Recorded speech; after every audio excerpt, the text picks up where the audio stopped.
तामुलपुर जिल्ला दुलाराय बाथौ गौथुमा 30 साननि दोरोङारि दामजु दामनाय आरो बागुरुम्बा मोसानायनि मावबादा बेखेवदों।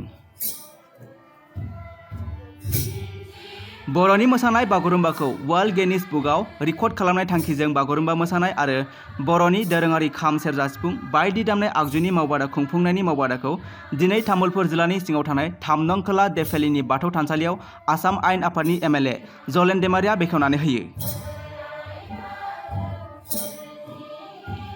बेजों लोगोसे तामुलपुर जिल्ला दुलाराय बाथौ गौथुमनि बानजायनायाव मुलुगनि सुबुं माहारिनि गेजेराव अनलायनाय, जौगानाय, गोजोन खौसेथिनि थाखाय गासै तामुलपुर जिल्लानि सिङाव थानाय 5 बियाबनि बाथौ सिबियारिफोरा जुथायै बोराइ बाथौनि सेराव गौमा आर'ज लानाय जायो।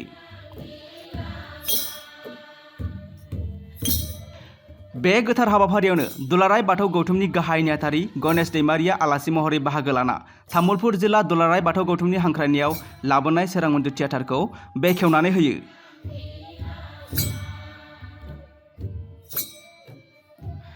हाबाफारियावनो तामुलपुर जिल्ला दुलाराय बाथौ गौथुमनि आफादगिरि प्रबिन स्वर्गियारि, गाहाय नेहाथारि धनन्जय बसुमतारिजों लोगोसे गोबां दैदेनगिरि आरो बाथौ सिबियारि बिथांमोना बाहागो लानानै हाबाफारिखौ मेहेरगोनां खालामो।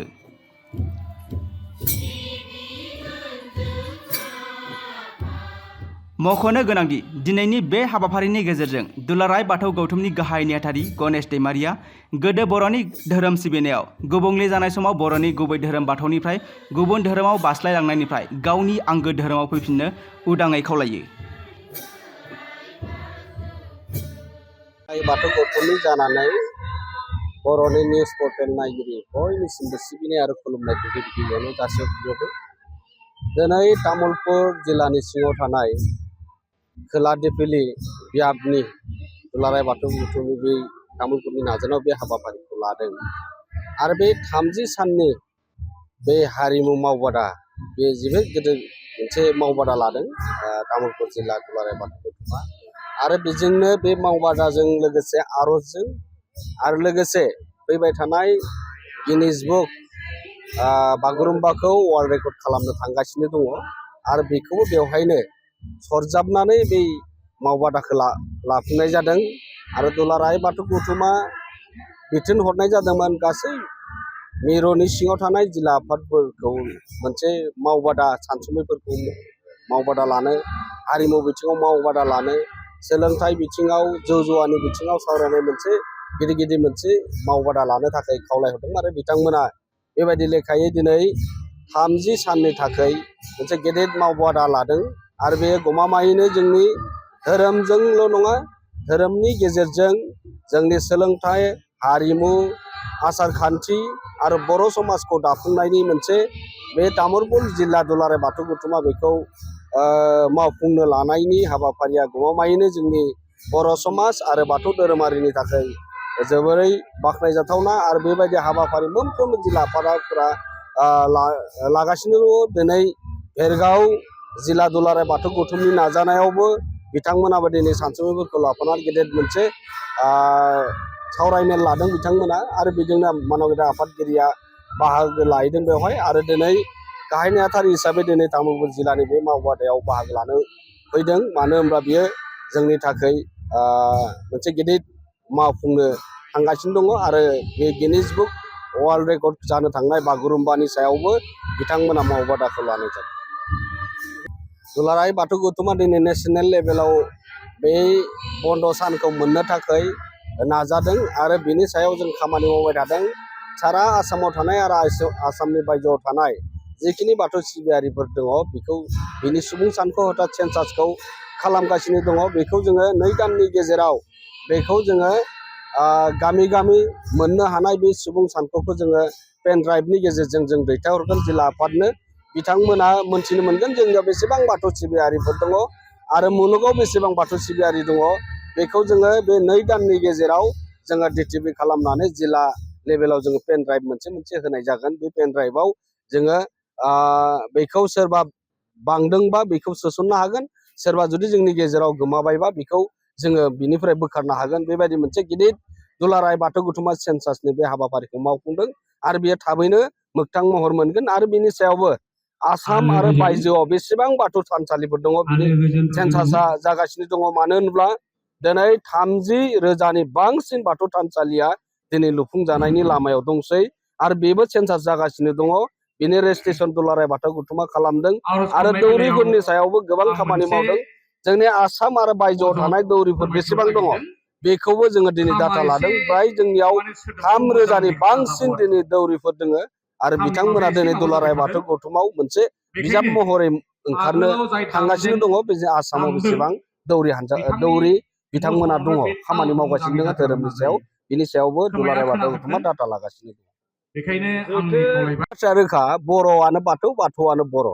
बे बाथ्राया बियो सैथो आरो बेजों लोगोसे मोनसे जोङो जोंनि गेजेराव गोबां बाथौ आफादफोर दङमोन। बेयो मोनसे खौसेथिनि लामायाव फैबाय आरो सावरायनायनि गेजेरजों जोङो मोनसे डिसिप्लिनाव लाबोबाय। माखासे समाव जों जायो मा गामि एरियाफोराव सिबिनाय खान्थिफोरखौ लानानै गोबां बेले बेजे जादोंमोन आरो बेफोर बेले बेजेफोरखौ नुनानैनो जोंनि बाथौ धोरोमनिफ्राय गोबां कनभार्ट जालांदोंमोन।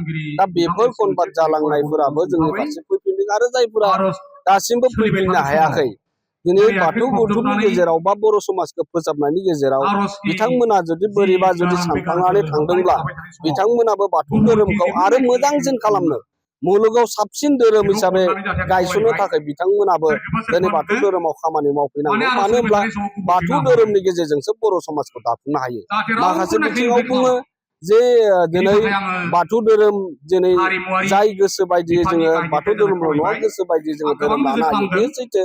नाथाय जोङो हारिमु बिथिङाव, राव थुनलाइ बिथिङाव, आसार खान्थिनि बिथिङाव नायोब्ला जोंनि बर' समाजावनो थानानै दिनै बाथौ धोरोमखौ जों गेरेमसा खालामनो थाखाय जायफोरा जोंनिफ्राय ओंखारलांदों बिथांमोना आरो बाथौ धोरोमावनो फैनानै खामानि मावफुंनो थाखाय दुलाराय बाथौ गौथुमनि जानानै खावलायदों आरो बिथांमोनाबो दिनै सासे नङा सानै गोबां दिनै फैनानै बाथौ धोरोमाव खामानि मावनायखौ जोंनिसिम मोनदों आरो जोंनियाव गोबां डाटा दङ आरो बेबायदि बिबानगिरिफोरा फैनानै सारा दिनै बाथौ धोरोमनि थाखाय मुलुगाव खामानि मावदों बिथांमोना। दुलाराय बाथौ गौथुमा मा राहा लानो नङा, दुलाराय बाथौ गौथुमा राहा लागासिनो दङ। जे गोदोफोरनि बाथ्रा आरो दानि बाथ्रा, दा दिनै मोनसे जौगाथाय मुगायाव, बादायलायनाय मुगायाव दुलाराय बाथौ गौथुमा दिनै आगानसे दावखोदों आरो बे दिनैनि समाव जों गासैबो मिथिगौ जे जौ जुवाजों जाय हारिया गोदोनानै थायो बे हारिया मालाबाबो दावगानो हाया होननाया दिनै जोंल' नङा सानसुमैफोरा बिनि माबाखौ खालामगासिनो दङ आरो बेखौ जोङो दिनै दुलाराय बाथौ गौथुमा नाजानायनि गेजेरजों जोङो दिनै सेमिनार महामेलाफोर खुङो, जायफोरा दिनै फुजा खालामो, गिदिर गिदिर लोखि फुजाखौ लाना बाथौ फुजाबो खालामो, दुर्गा फुजानि समाव महामेला खुङो।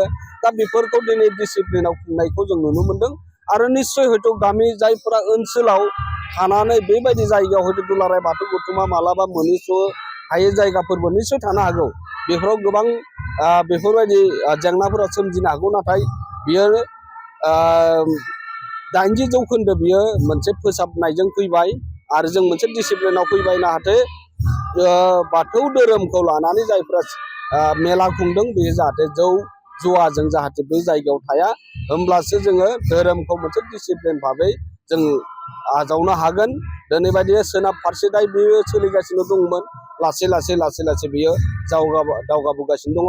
बिजनिनिफ्राय नोङो सानजासिम जेसेबां थाङो बेसेबां दिनै महामेला खुङा मानो बियो डिसिप्लिनै दङ आरो बेखौ जों फोसाबनो थाखाय नाजादों आरो दिनै बर' समाजनि गेजेराव दिनै बाथौ धोरोमखौ गेवलांसार खालामनो थाखाय दुलाराय बाथौ गौथुमा दिनैनि समाव खामानि मावदों आरो उननिफ्राव जायफोरा जुदि बेबायदिनो जौ जौवाजों मेला खुंदों बेखौ फोजोबनायनि थाखाय दुलाराय बाथौ गौथुमा राहा लादों आरो बेनिखायनो गासै बाथौ आफादफोरखौ लानानै खौसेथि लाबोनो थाखाय बेनिखायनो सावरायनाय जादों आरो फैबाय थानाय जोङो 10 सेप्तेम्बरनि उनाव आरो फिन खेबसेबाव जोङो जथाय आफाद दानानै लानाय बेफोरखौ रायलायनायनि गेजेरजों थि खालामगोन आरो बेखौ बाथौफुरियाव जागोन। बे मोनसे मोजां मोनसे मेल खुंनाय जाबावगोन।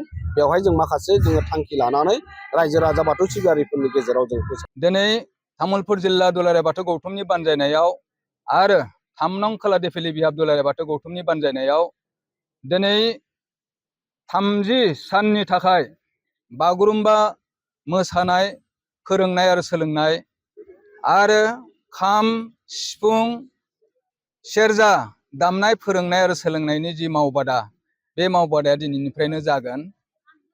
बेयाव जोंहा गोबां रोंगौथि थानाय फोरोंगिरिफोरखौ लिंना लाबोनाय जागोन आरो जोंनि जि तामुलपुर जिल्ला दुलाराय बाथौ गौथुमनि बेन्दोङाव थानाय मोनबा बिहाब गौथुमफोरनि सोलोंसाफोरा सोलोंगोन आरो लोगोसे बिटिसि गभर्नमेन्टआ Guinness book of world record खालामनो नागिरनाय जि गोथार हाबाफारि बे गोथार हाबाफारियावबो जाहाथे बाहागो लाहैनो हायो बेनि मिजिं आरो थांखि लानानै जोङो दिनैनि बे गोथार हाबाफारिखौ खुंदों आरो लोगोसे दिनैनि जि आर'ज हान्जा बे आर'ज हान्जाया तामुलपुर जिल्ला दुलाराय बाथौ गौथुमनि बेन्दोङाव थानाय मोनबा बिहाब गौथुमफोरा ज' जानानै दिनै जोङो आर'जनि रिहार्सेल खालामदों आरो जोङो रिहार्सेल खालामनानै फैगौ मिरु